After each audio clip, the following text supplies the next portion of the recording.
Edisi khusus Aku Bertanya. Apa itu Tuhan? Jika Ia ada, mengapa tidak terbaca oleh virtual kita? Panca indera kita tidak bisa mengamatinya. Namun, mengapa begitu banyak yang yakin padanya? Apakah karena tradisi atau karena suara dari dalam dirimu? Bisakah engkau mengenal Tuhan tanpa lebih dulu mengenal dirimu sendiri? Assalamualaikum warahmatullahi wabarakatuh. Jumpa lagi dengan Mbah Mun Ajat, sebuah channel tasawuf dalam perspektif ilmiah wa amalia. Kali ini kami dari sudut kampung di sebuah Kabupaten Cilacap dalam rangka silaturahmi dengan saudara. Kali ini saya akan membuat sebuah edisi khusus, yaitu Aku Bertanya. Hal yang melatar belakangnya antara lain yaitu merespon dari para netizen yang bertanya. Jadi pertanyaan itu saya balik dengan saya bertanya. Pertanyaan ini juga merupakan hal yang melatar belakangi konten-konten saya yang terdahulu. Jadi karena pertanyaan ini pula, maka lahirlah konten-konten saya.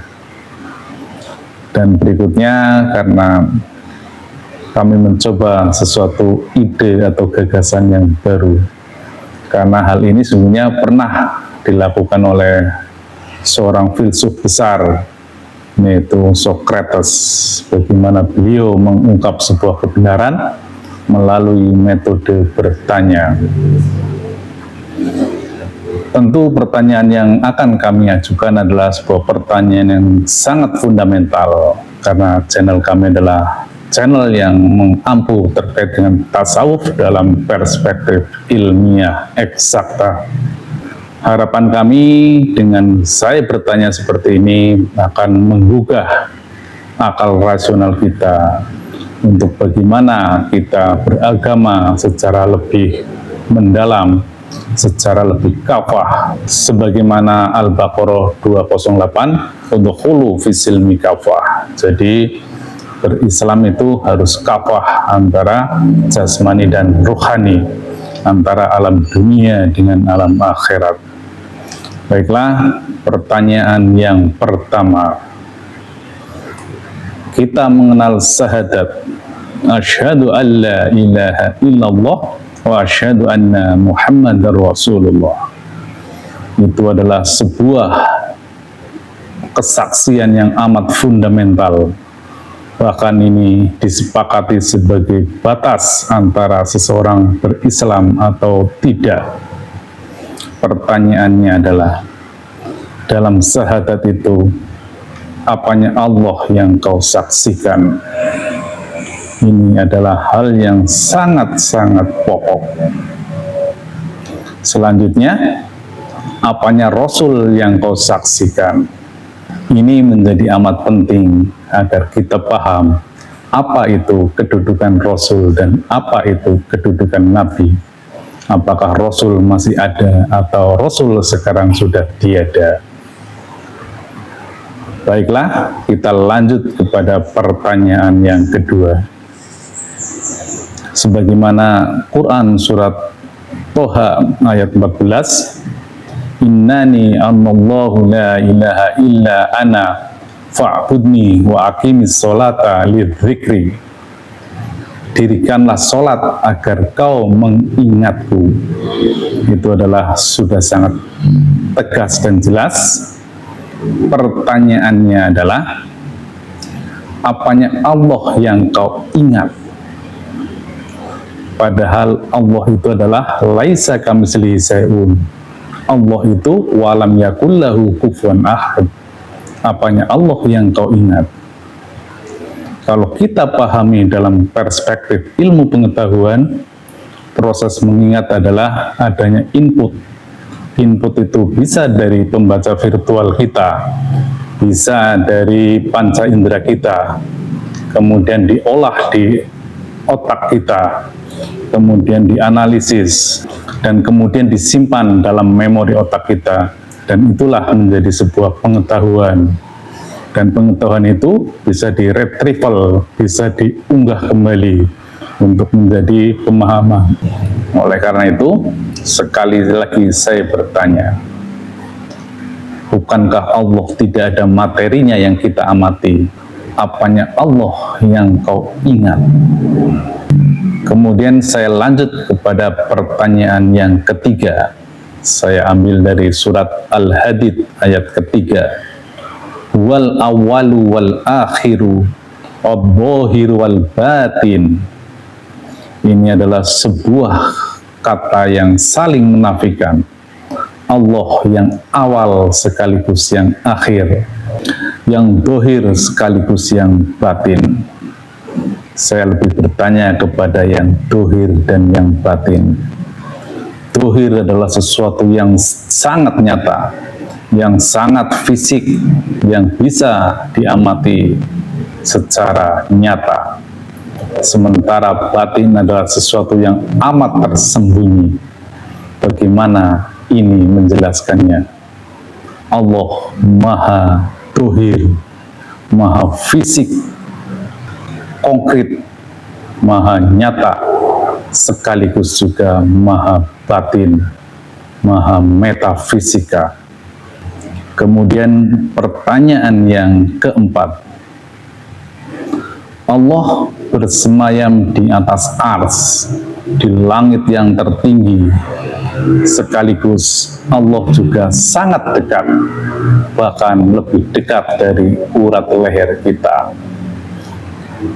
Ada sangat banyak ayat yang menyatakan hal tersebut.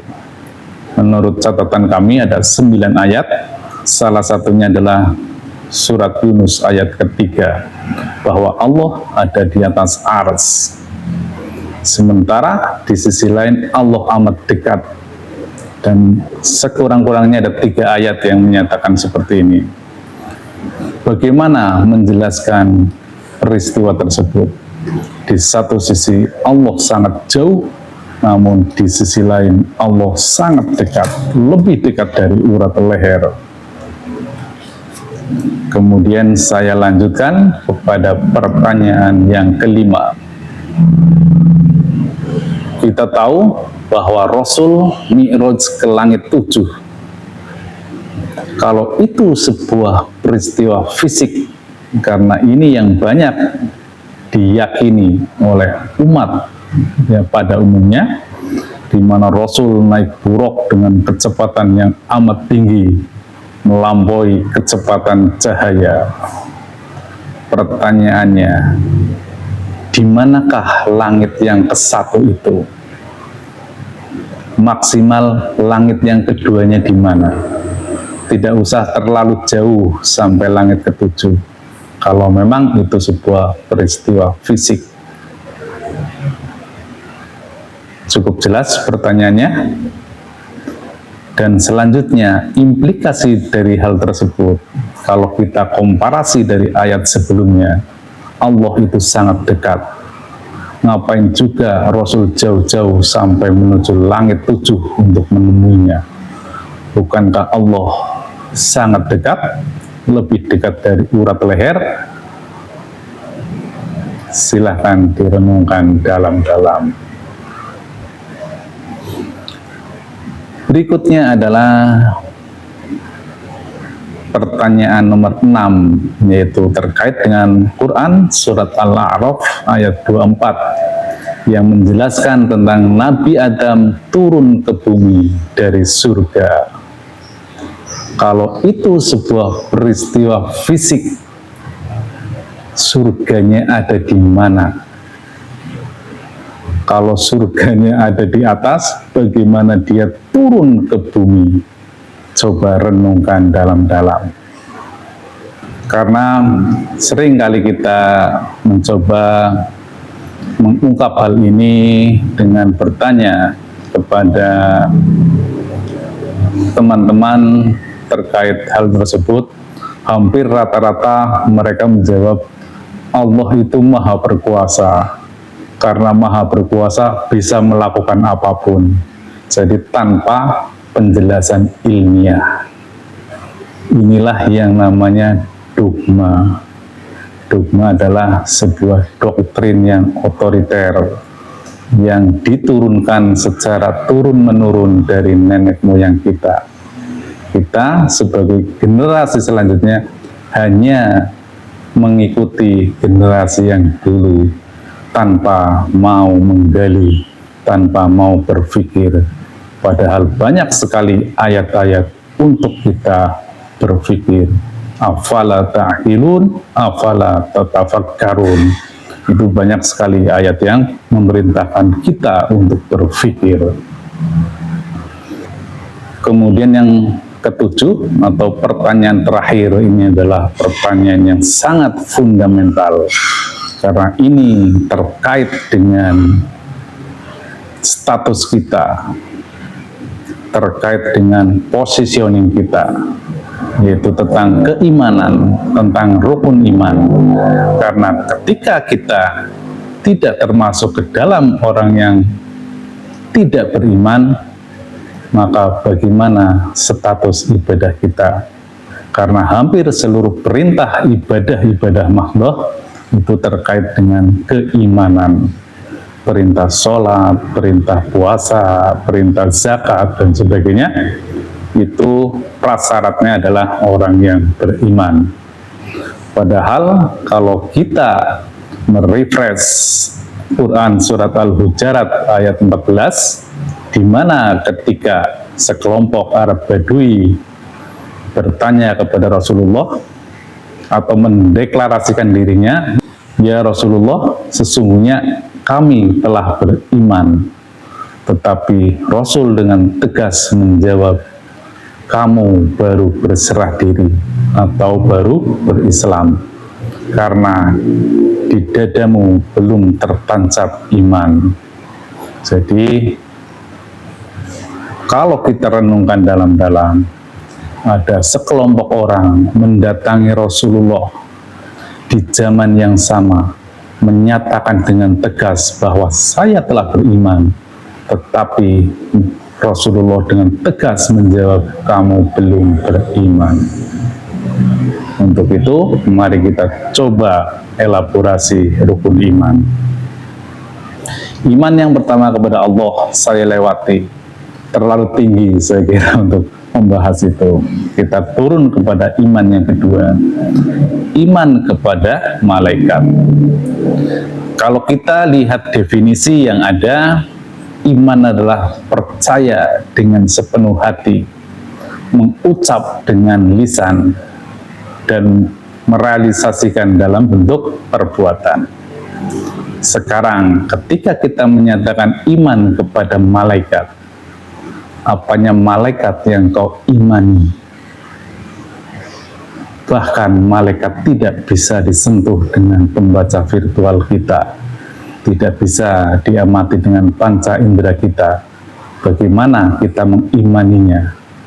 Padahal ucapan dengan lisan, perbuatan itu adalah sesuatu hal yang sifatnya materi.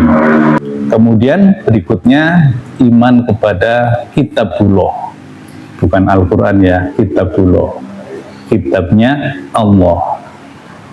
Pertanyaannya, apanya Taurat yang kau imani? Apanya Zabur yang kau imani? Injil, Quran, apanya yang kau imani? Membaca saja belum pernah, apanya yang kau imani?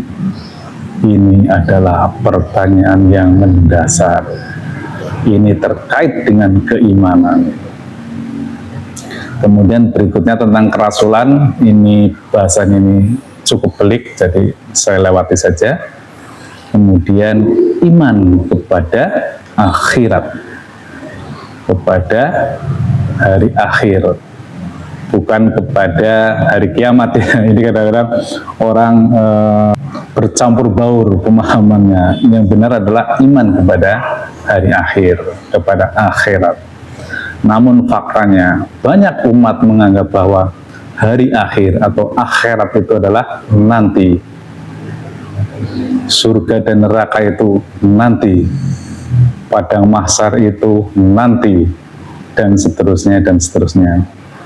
Pertanyaannya yang paling mendasar, informasi tentang hari akhirat ada di Quran dan disampaikan oleh Nabi Muhammad. Apakah Nabi Muhammad itu hanya sebatas cerita mengenal hari akhirat, ataukah dia mengalaminya? Kalau hanya mendengar cerita, berarti itu adalah khayalan belaka, dongengan belaka. Jadi pastilah itu peristiwa yang dialaminya. Dan pertanyaan yang kedua, bagaimana status keimanan kita kalau iman kepada hari akhirat, tetapi akhirat itu belum terjadi? Mengimani sesuatu yang belum terjadi, bagaimana status keimanan kita? Ini yang layak untuk selalu dipertanyakan. Demikian, semoga ini mencerahkan. Silakan kepada netizen untuk bisa menjawab dan meramaikan diskusi ini, dan di kesempatan yang lain tentu akan kita eksplorasi apa yang sudah kami ungkapkan tadi, pertanyaan-pertanyaan tersebut. Demikian, illahi anta maksudi wa ridhoka matlubi. Wassalamualaikum warahmatullahi wabarakatuh.